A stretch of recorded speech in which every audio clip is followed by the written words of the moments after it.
In 3 anni la sanità veneta ha speso 5 milioni per i migranti tra prevenzione sanitaria e costi tecnici. Intanto stamattina Salvini ribadisce un centro per il rimpatrio in ogni regione.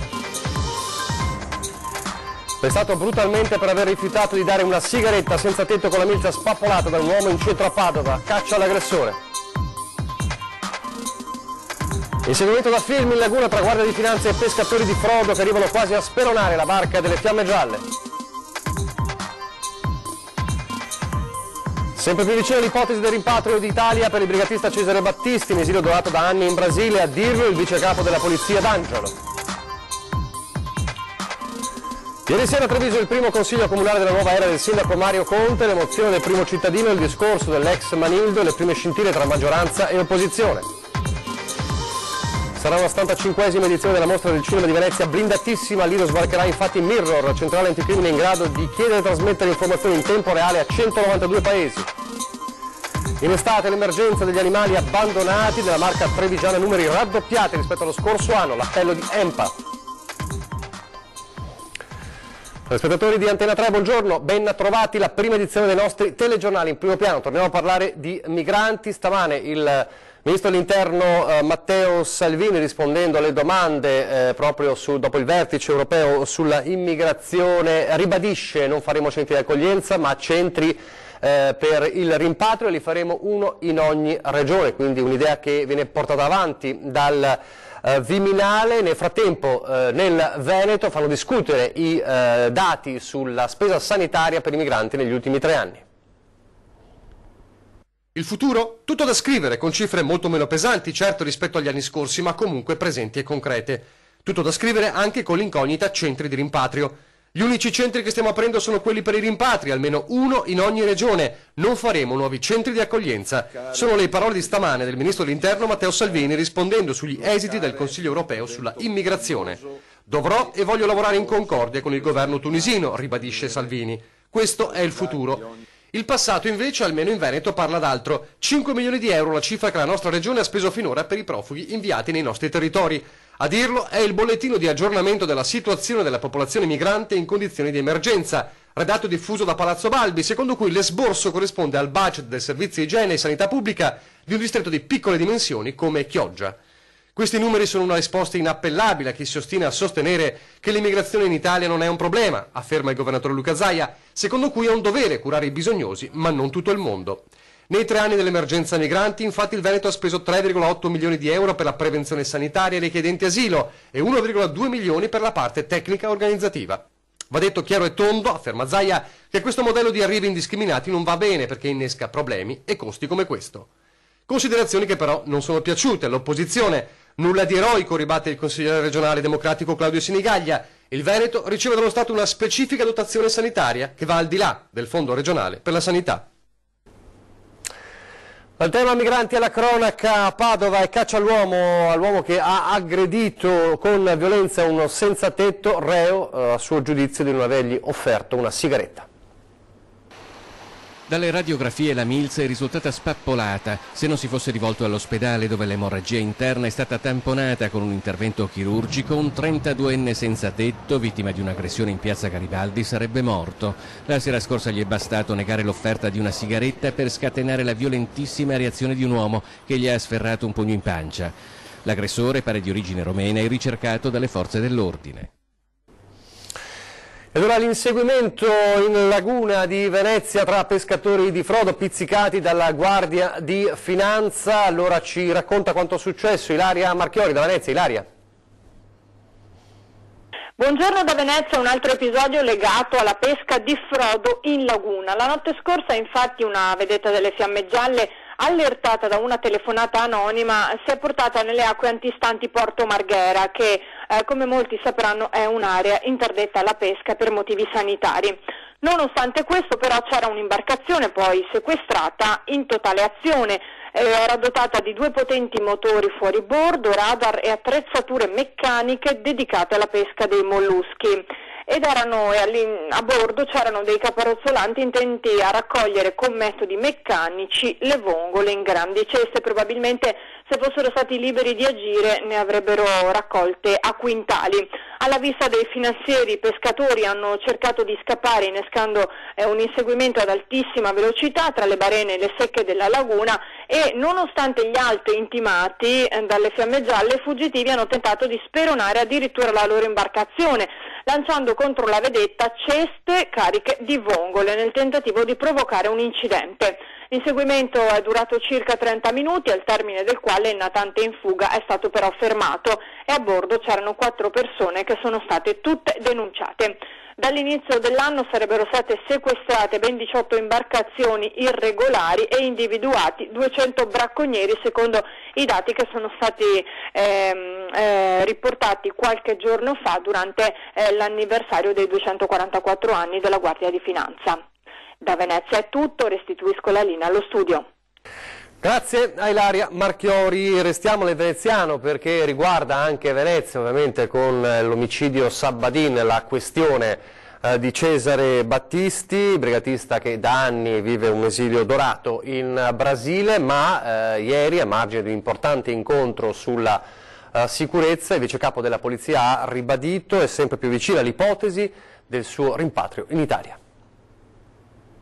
Sempre più vicina l'ipotesi di rimpatrio in Italia per il brigatista rosso Cesare Battisti, in esilio dorato da anni in Brasile. A dirlo, a margine di un incontro sulla sicurezza a Mestre, il vice capo della polizia, il prefetto Nicolò Marcello D'Angelo. Io credo che prima o dopo arriveremo all'estradizione, insomma io credo che è una questione forse di tempi, molto probabilmente anche di convinzione da parte del sistema paese brasiliano.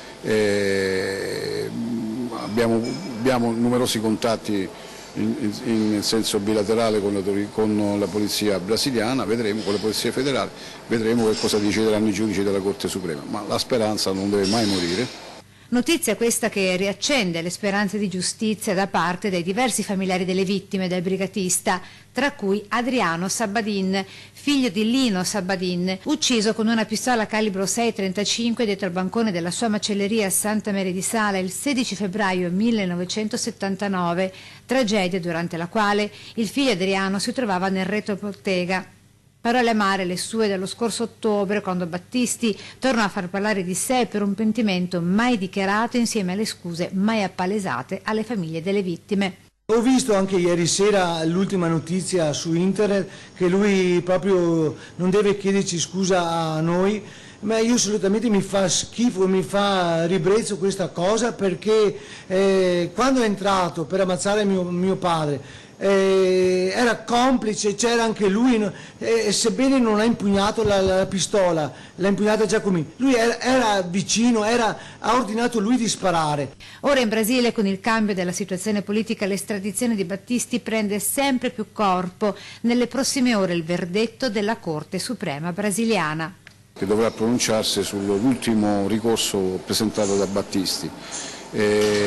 Le autorità brasiliane ci diranno poi successivamente quale sarà l'esito della Corte Suprema che sembra orientata, tra virgolette, sembra orientata ad esaminare in maniera molto attenta, credo, non so se in sede plenaria di Corte Suprema o soltanto esclusivamente con la sezione prevista sulla richiesta di Battista, che ripeto sembra sia anche un ricorso, da quello che dicono anche le autorità, un po' inammissibile. Ancora la cronaca, c'è anche Verona, tra le province oggetto del blitz della polizia, il maxi blitz che ha portato al sequestro di armi e munizioni, droga, arnesi per lo scasso, 78 perquisizioni e 64 arresti con 60 denunce. Questa operazione in numerose province italiane, coordinata dal Servizio Centrale Operativo della Direzione Centrale Anticrimine della Polizia di Stato. Tra le accuse quelle di rapina, ricettazione, violazione delle norme concernenti le armi, furto, ma anche reati in materia di stupefacente e sfruttamento della prostituzione. Durante l'operazione è emersa anche la vicenda di una madre di nazionalità romena costretta a prostituirsi alcuni mesi dopo il suo parto. Un'operazione, come dicevamo, in diverse province, tra cui Verona, l'unica provincia italiana in cui c'è stato questo blitz. Le altre a Novara, Piacenza, Latina, Ravenna, Pescara, Caserta, Ragusa, Vibo Valentia e Sassari. Lasciamo adesso per un attimo la cronaca, andiamo alla politica. Ieri a Treviso, ieri sera abbiamo anche seguito nel nostro telegiornale in diretta il primo consiglio comunale della nuova era di Mario Conte, nuovo sindaco con il centrodestra che è tornato a guidare il capoluogo della Marca, e subito non sono mancate, oltre ovviamente alle emozioni della prima volta, anche le scintille tra maggioranza e opposizione. Giuro di osservare fedelmente la Costituzione italiana. Un ringraziamento in particolare va ai sindaci di Treviso che mi hanno preceduto. Alcuni sono anche qui presenti e quindi ringrazio Giovanni Manillo, Giampaolo Gobbo, Giancarlo Gentilini, Gianfranco Gagliardi e Vittorino Pavan. Infine auguro a tutto il Consiglio, nuovo Consiglio Comunale, un buon lavoro. Con oggi ho realizzato un sogno che non è quello di rivestire la carica di sindaco, ma bensì quello di servire i cittadini e la città di Treviso. E di questo io veramente ringrazio tutti i cittadini, sono veramente orgoglioso e onorato e darò il massimo di me. Viva San Marco e viva Treviso! Era uno dei momenti più attesi del primo Consiglio Comunale di Treviso, quello del giuramento del sindaco Mario Conte, secondo l'ordine del giorno in programma verso le 18, ma slittato quasi di 2 ore, perché quella che doveva essere una seduta soprattutto dedicata alle nomine del Presidente e dei Vicepresidenti del Consiglio, in realtà ha visto sin da subito scintille, con un'opposizione pronta a giocare un ruolo importante da qui ai prossimi 5 anni. Ad infuocare l'Assemblea il caso Dotto. Come accaduto 5 anni fa, i consiglieri hanno puntato il dito contro una incompatibilità tra il ruolo di Presidente dell'IPAB e l'attuale incarico tra i banchi della maggioranza. Dotto avrà ora una decina di giorni a disposizione per prendere una decisione. Superata questa prima impasse è stato poi il momento dell'elezione del Presidente del Consiglio. Sono state necessarie 3 votazioni per nominare Giancarlo Iannicelli, che ha ottenuto il voto unanime della maggioranza e che ha garantito sarà il Presidente di tutti. A tutela, come dire, di tutti i consiglieri affinché si possano esprimere liberamente. Certo, però voglio dire, sarò molto preciso, puntuale, affinché il dibattito possa essere forte, la dialettica forte, ma non si sconfini come si è sconfinato più di una volta in offese. L'ultimo capitolo di questo primo Consiglio Comunale lo scrive l'ex sindaco Giovanni Manildo, che all'indomani del voto aveva annunciato che avrebbe partecipato alla prima seduta e che poi avrebbe lasciato il suo posto al consigliere Niccolò Rocco. Sulla scia delle richieste arrivate da più parti di prolungare la sua presenza tra i banchi dell'opposizione, Manildo ha spiegato di voler rimanere per qualche mese in Consiglio perché, ha detto, la mia non è mai stata una fuga ma un rilancio civico e politico. In accordo con Niccolò e concordando con lui un'ideale staffetta, darò quindi il mio supporto in Consiglio Comunale per quel breve tempo necessario ad impostare una rete che non disperda il valore di quanto fatto nei 5 anni. Accanto all'impegno doveroso per la mia famiglia, per i miei figli e per il mio lavoro, ho voglia di contribuire all'avviamento di un progetto politico nuovo e innovativo, dalla forte vocazione civica, per raccogliere le energie positive che ci sono, non solo a Treviso. Al termine è arrivata la stretta di mano con il sindaco Mario Conte, una sorta di passaggio di testimone. Grazie sindaco.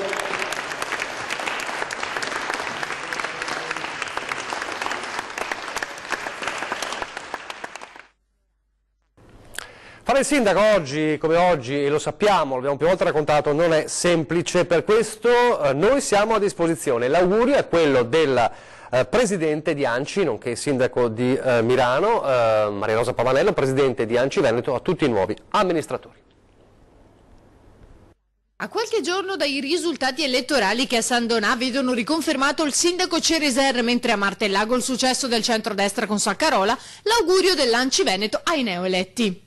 Ribadendo quello che è un po' il nostro compito, quello di essere a supporto degli amministratori, in primis i sindaci, ma di tutti gli amministratori, su proprio la quotidiana gestione di quello che è l'ente locale, e soprattutto noi interveniamo con formazione, consulenza, perché oggi più che mai fare il sindaco è come dire, un lavoro impegnativo, le leggi sono tante, cambiano in continuazione, ci sono tantissime responsabilità e poi, credo si sia anche visto, è comunque la figura più vicina al cittadino, quindi i cittadini chiedono ormai di tutto, anche quello che ovviamente un sindaco non può per legge fare, però è la prima risposta, quindi siamo a disposizione. Pavanello sta già pianificando degli incontri con i sindaci neoeletti per mettere al centro i temi strategici per i territori e le comunità, e sugli scontri del centrodestra a San Donà di Piave commenta. Ovviamente le divisioni, questa è una valutazione generale, non aiutano, le divisioni non aiutano, probabilmente la compagine che si è presentata a San Donà e che poi è riuscita a ottenere la riconferma ha dato un'immagine di maggior compattezza, di un progetto complessivo e della volontà di continuare un progetto. E potrebbe essere anche la ragione per la quale Martellago, in realtà, essendoci state delle divisioni e delle fuoriuscite rispetto al sindaco uscente, potrebbe aver influito anche questo nel risultato della non riconferma. Torniamo alla cronaca, si spacciano per operatori di ETRA ed entrano nelle case dei cittadini per controllare una contaminazione dell'acqua. Accade nel Padovano, dove cresce l'allarme per i falsi tecnici in azione ai piedi dei Colli Euganei. L'acqua dei vostri rubinetti è contaminata dall'amianto e devo controllare. Hanno davvero pochi scrupoli i truffatori in azione nei Colli Euganei. L'ultimo episodio a Montemerlo di Cervarese Santa Croce, da dove è arrivata al call center di ETRA la telefonata di una cittadina preoccupata. Era da qualche ora infatti che un uomo, spacciandosi per un tecnico dell'azienda di servizi, continuava a suonare i campanelli delle abitazioni della sua via, seminando il panico. Da qui la telefonata. Nessuno in questo caso pare abbia aperto, ma non è la prima volta in queste settimane che simili episodi accadono. A dare comunicazione di quanto sta avvenendo è la stessa ETRA, che ricorda ai cittadini utenti che tutti i suoi operatori sono dotati di tesserino di riconoscimento e che non chiedono mai di entrare in casa. Unica eccezione quando devono leggere contatori all'interno delle abitazioni. Nessuno è neppure autorizzato a vedere bollette o a chiedere denaro. In tutti i casi è meglio avvertire le forze dell'ordine o chiamare il call center di ETRA 800 566 766. Adesso una breve pausa pubblicitaria.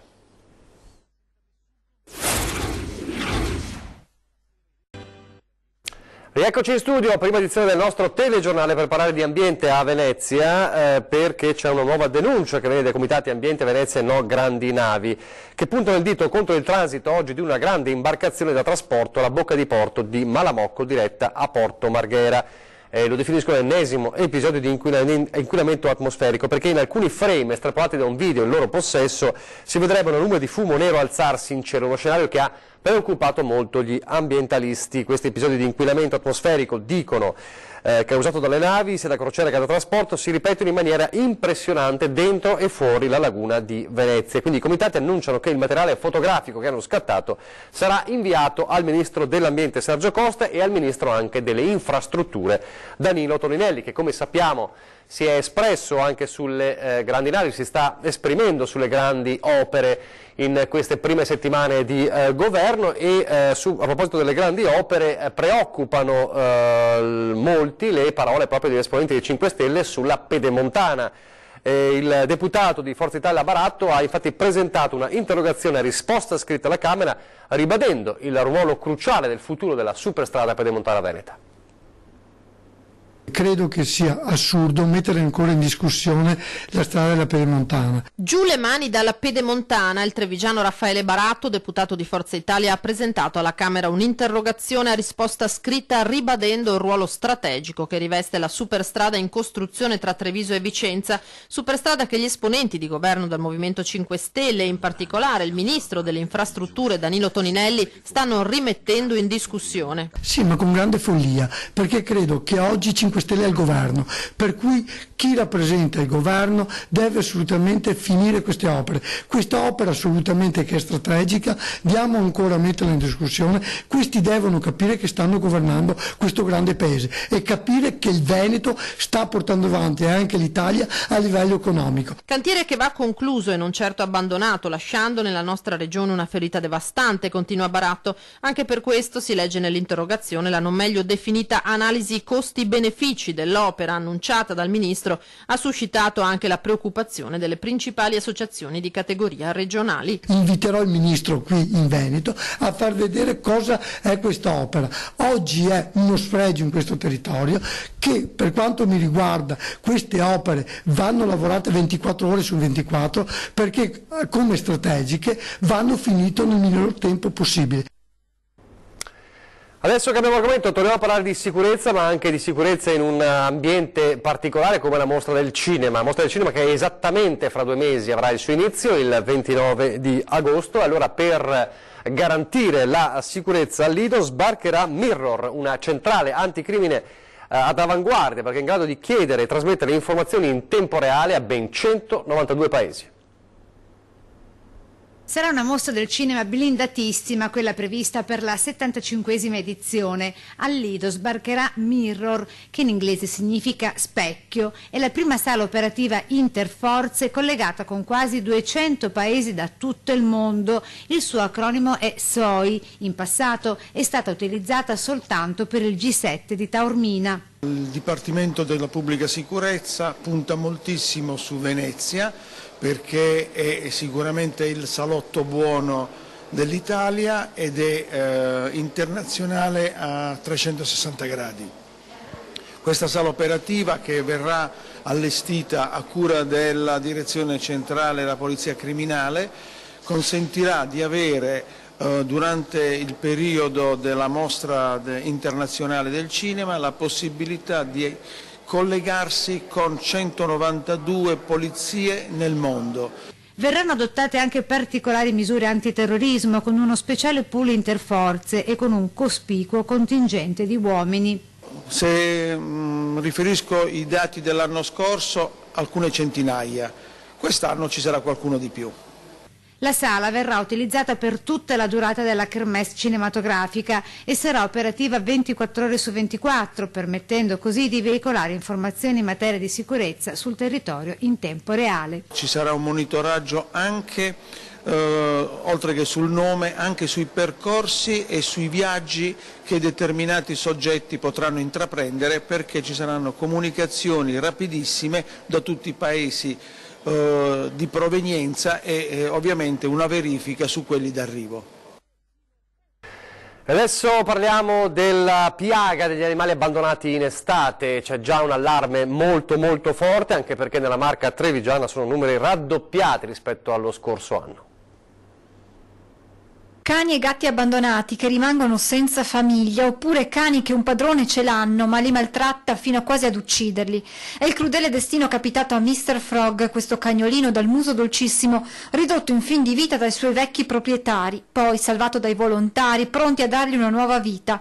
Ma ecco all'improvviso che arrivano continui e sempre più forti attacchi epilettici che rischiano di farlo soffocare. Per le cure servono 1.200 euro e così l'OIPA di Treviso ha avviato su Facebook una raccolta fondi per salvare il cucciolo. Ma sono tanti i cani e i gatti che ogni giorno rischiano la vita sulla strada dopo essere stati abbandonati da coloro che avrebbero dovuto prendersi cura di loro.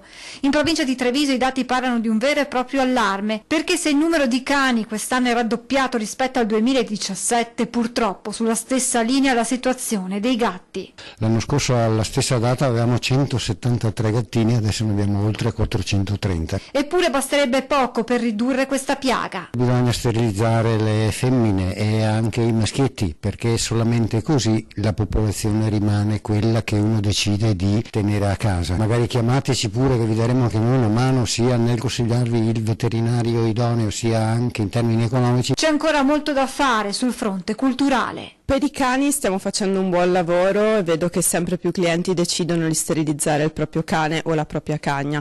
Per il gatto siamo ancora molto indietro, bisogna veramente fare cultura. Inclusione di atleti disabili nelle realtà sportive trevigiane è uno degli obiettivi della nuova giunta di Treviso, che in questa direzione ha accolto la richiesta di ospitalità di 2 squadre del programma Special Olympics. Stare insieme con i nostri atleti vuol dire imparare a rallentare, a guardare l'altro, ad aiutare. Treviso apre le sue strutture a 2 squadre di basket del circuito Special Olympics che si occupa di disabilità intellettiva. La nuova amministrazione, sebbene insediata da pochissimo, è riuscita a dare una risposta positiva alla richiesta arrivata dalla direzione regionale e ospiterà quindi gli allenamenti delle 2 compagini. Io sono molto contento di fare il mondiale lavorando duramente e con compagni di squadra. Disabilità, voce che occupa una pagina importante dell'agenda del neo assessore allo sport Silvia Nizzetto. Metterò un occhio di riguardo a quelle associazioni che lavorano ed operano proprio per fare inclusività. Questo sarà un po' l'orientamento che avrà da adesso in avanti un po' anche lo sport. Cercheremo di stare molto vicini a chi cercherà di includere e di portare nello sport, nei campi, negli stadi, nei palazzetti, le persone con disabilità. Dobbiamo essere uniti in questa mission, che è quella di tirar fuori di casa un sacco di ragazzi con disabilità intellettiva che non fanno niente, vanno ai CEOD, vanno a scuola, ma poi nel pomeriggio hanno un tempo che non è un tempo libero ma un tempo vuoto. Riempirlo con Special Olympics e con lo sport che promuove Special Olympics, che è uno sport adattato, unificato e così via, vuol dire dare molto, dare qualità di vita diversa, più buona, conoscere amici, poter crescere da tutti i punti di vista. Parliamo di donne a ore 13 fra pochissimo nel nostro consueto appuntamento dopo il telegiornale dalle 13 alle 14. Perché tanta violenza sulle donne? Perché aumentano femminicidi e spesso le denunce rimangono inascoltate? In studio con noi per parlarne Simonetta Serri, Presidente della Commissione Pari Opportunità del Comune di Treviso, Manuela Lanzarin, Assessore alle Politiche Sociali della Regione Veneto e Monica Inio, Coordinatrice del Telefono Rosa e psicoterapeuta. Aspettiamo come sempre in diretta le vostre chiamate allo 0422 162 6798 e poi i post sulla pagina Facebook di Antenna 3. Poi questa sera il ritorno come sempre di 20 e 10 per affrontare l'attualità politica e non. Vi lascio adesso alle previsioni del tempo, grazie per averci seguito e arrivederci.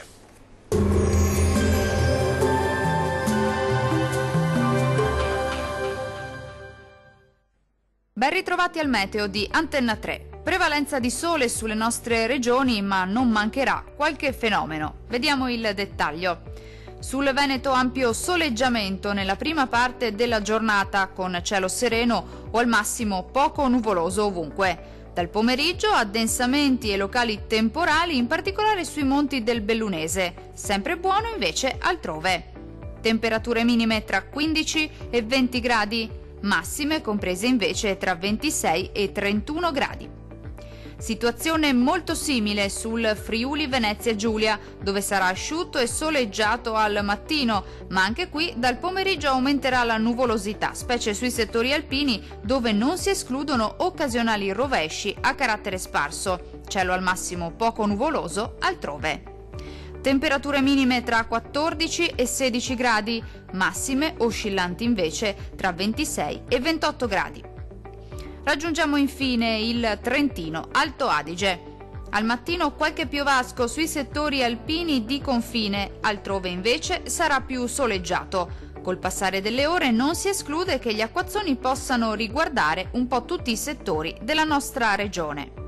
Le temperature minime si attesteranno intorno ai 18 gradi, le massime invece saranno comprese tra 27 e 29 gradi. Dal meteo di Antenna 3 è tutto, arrivederci!